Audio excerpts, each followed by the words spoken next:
For under 15,000 rupees, the Galaxy M14 5G gets you a 6000 mAh battery, a 5nm processor under the hood, a 50 megapixel primary rear camera, a 13 megapixel front camera, Android 13 software, and a Full HD Plus 90Hz display.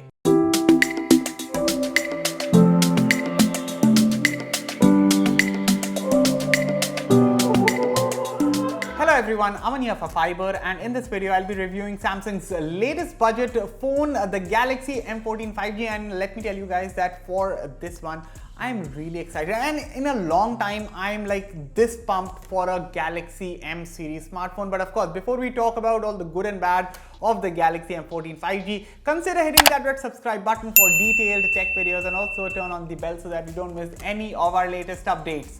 With that said, let's get started.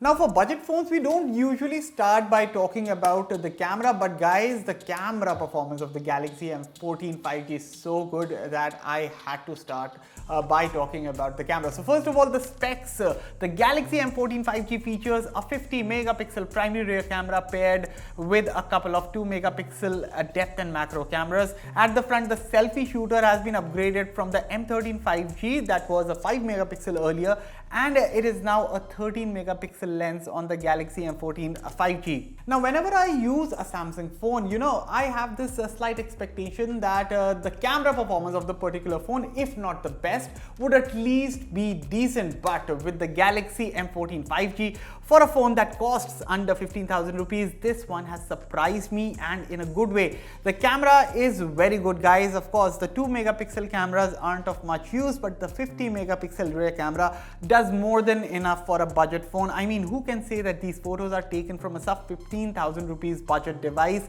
The colors and images turn out well calibrated, the dynamic range is on point. Even while clicking human subjects, the Galaxy M14 5G does a very good job with skin tones and gives a detailed output with just the right amount of sharpness. Selfies also get a big thumbs up. Portrait selfies have some issues with the edge cutout around the hair, but overall pretty decent results. Now sometimes in tricky situations the phone does struggle in clicking against the light, but most of the time the Galaxy M14 5G does not disappoint with HDR photography as well. And this is something that I can say for photos clicked during the night also. Now I'm not saying the phone will be able to handle extreme low light photography, but still, if you have a decent amount of artificial light around, the Galaxy M14's camera will not let you down in low light situations also. So right now I'm shooting from the rear camera of the Samsung Galaxy M14 5G. This is how the colors look. This is 1080p 30 FPS recording, and I think so the result is pretty good. The output is pretty good. This is how the colors look. So right now I'll just show you the HDR performance. Even HDR performance is pretty good for video recording, and stabilization wise I am doing this brisk walk right now at a very steady pace, and this is how the stabilization looks. Very good job, I think so, for a phone that costs about 13,500 rupees, starts at 13,500 rupees. I think so the Galaxy M14 5G does a very decent job. How does my audio sound? Let me know about that as well in the comments below. But yeah, overall quality, I think so Galaxy M14 5G does a solid job. You let me know your thoughts. So right now I'm recording from the front camera of the Samsung Galaxy M14 5G. This is 1080p 30 FPS recording. So this is how the quality looks like. What do you think about the overall video quality? How do the colors look? How's the stabilization? And how does my audio sound? Let me know everything in the comments below. Quickly giving you an idea about the HDR performance. So right now I'm shooting against the sun, and even the HDR performance for that matter, pretty decent for a sub 15,000 rupees smartphone. Plus I think the colors look good. Stabilization I would say is decent, pretty decent, and overall video quality, in my opinion, I think so the Galaxy M14 5G does a very decent job. And you let me know in the comments, what do you think about the overall quality, the sound, the audio, the stabilization, the colors, everything in the comments. The Samsung Galaxy M14 5G sports a polycarbonate build with rounded edges at the back. The front has a flat profile that's protected by Corning Gorilla Glass 5. Coming back to the rear profile, well, this is the icy silver color of the Galaxy M14 5G. Looking at the camera module, one can instantly notice the striking similarity with the flagship Galaxy S23 phones, which is a good addition actually. The color itself comes in a glossy finish, but still does a good job of hiding smudges and fingerprints. Otherwise, despite the plastic build, the construction does not feel flimsy at all. The phone is built like a tank and it feels so in the hand. Of course, with that, you can also feel the heft of the phone. The Galaxy M14 5G is about 206 grams in weight, so as I said, it is a bit heavy. Apart from this, you get the usual Type-C port at the bottom, a headphone jack is there, single bottom firing speaker and dual nano SIM slots along with a dedicated micro SD card slot. Good job, Samsung.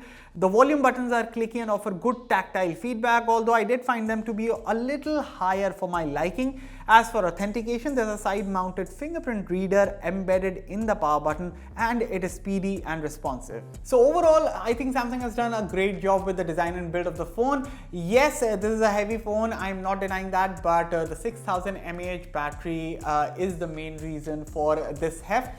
And I would also like to add that, as I said, this phone does not feel cheap. This one is built like a tank, and in terms of design and build, as I said, I think Samsung has done a fabulous job. One of my biggest gripes with the Galaxy M13 5G display was that it was only offered with an HD Plus resolution. Now the Galaxy M14 5G on the other hand finally fixes that, as you now get a 6.6 inches Full HD Plus IPS LCD display with a 90Hz refresh rate.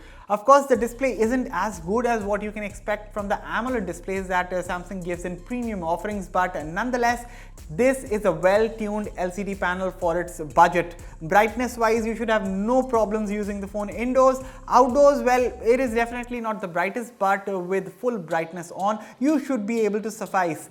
Quality-wise, I did not find any sort of screen bleeding on the edges. The colors, despite this being an LCD panel, look vibrant. Viewing angles are also pretty decent. As for content consumption, the Galaxy M14 5G has wideband L1 support, so the phone does support HD video playback. The watching experience itself is pretty good. The content looks sharp, plus the single bottom firing speaker performs reasonably well so that you can enjoy your favorite music or movies. On to the performance, the Galaxy M14 5G is powered by the Exynos 1330 chipset. This is paired with up to 6GB RAM and up to 128GB storage options.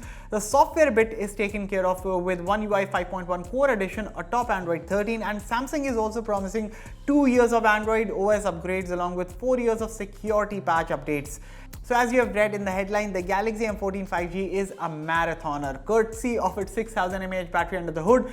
The phone is a battery champ, and I have not seen this kind of endurance on any phone in a very long time. Yes, the phone does take a lot of time to fully charge from 0 to 100, and Samsung is also not providing an in-box charger, so granted, these are the cons, I accept that. However, the superb endurance of the Galaxy M14 5G is simply next level and definitely unlike any other device. I mean, on heavy days with a lot of gaming and using the camera along with the usual stuff, the phone could still make it to 2 days of battery life on a single charge, and still there was about a 15 to 20% battery left in the tank.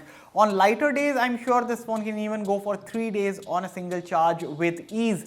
Now, performance-wise, the Exynos 1330 chipset is a 5nm processor, and it's a very battery-efficient chipset. And I also never thought that I would say something like this for an Exynos chip, but this phone does not heat even under heavy loads. Running general tasks like social media, texting, browsing, etc. are handled with ease on the Galaxy M14 5G. The 90Hz refresh rate also ensures that most of the scrolling that you do feels smooth and responsive. App opening times, I would say, is decent, not the fastest, but it gets the job done. Now, even if you're a casual gamer, you should be able to run a variety of games on the Galaxy M14 5G. In my experience, Asphalt 9 Legends ran pretty smoothly. It gave a decent performance, that too over long sessions. Plus, as I said, the phone does not heat. Yes, when you use a lot of camera, or when I used to play Asphalt 9 at a stretch, those times the phone did seem to get slightly warm, I would say, near the camera module, but that's about it. Now, software performance is also good, although the bloatware situation is not good at all. Most of the apps can be uninstalled, so that is fine in a way. One other annoying bit about the software was that I did not find a setting to fully disable the glance screen on the lock screen. But apart from the bloatware and the glance screen that I was just talking about, everything about One UI 5.1 Core Edition feels refined and is in line with the higher end Samsung phone offerings. Plus, all the other major features such as secure folders, Samsung Pay, voice focus in the camera, private share, and even the core Android 13 editions are all available in the core edition of One UI 5.1. So that is pretty good. Summing up, the Samsung Galaxy M14 5G is one of the latest addition in the sub 15,000 rupees price segment, and even if we talk about the competition, the other phone brands are yet to release their latest offerings in this space, but this one is already out and this is also giving a good head start to Samsung. So especially if you are someone who's looking to get a new phone that's a fresh entry in the sub 15,000 rupees space, you can consider the Galaxy M14 5G. You see, everything that was missing in the Galaxy M13 5G that could have made it a solid entry-level phone has been taken care of in the Galaxy M14 5G. This phone offers superb battery life, has solid software performance, is designed and built well, and I would say the USP of this phone has surprisingly been the pleasant camera performance. Yes, the battery life is what Samsung is promoting this phone for, but the camera is really something on this smartphone. Fiiber rates the Galaxy M14 5G a solid 8 on 10. But yes guys, that's about it for this review video. What are your thoughts on the Galaxy M14 5G? Let me know everything in the comments below. And as always, for all the latest in tech, stay tuned to Fiiber. I'll catch you all in the next one. Thank you for watching.